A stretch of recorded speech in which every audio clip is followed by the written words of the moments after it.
Додека поранешниот прв човек на комунална хигиена и раководителот се во притвора, предпријатието без раководна структура, управниот одбор со итна ургенција бара од градоначалничката Данела Арсовска да назначи ВД директор. Оттаму велат дека таа е единствено надлежна и алармираат дека резервите со гориво за комуналните возила се при крај, со што дополнително ќе се проблематизира собирањето на отпадот.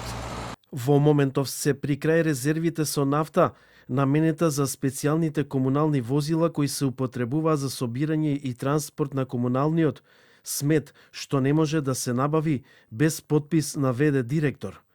Управниот одбор на ЈП Комунална хигиена Скопје бара итно од вас да назначите нов ВД директор кој ќе раководи со предпријатието за остварување на примарната дејност, а во интерес на заштита на животната средина и јавното здравје.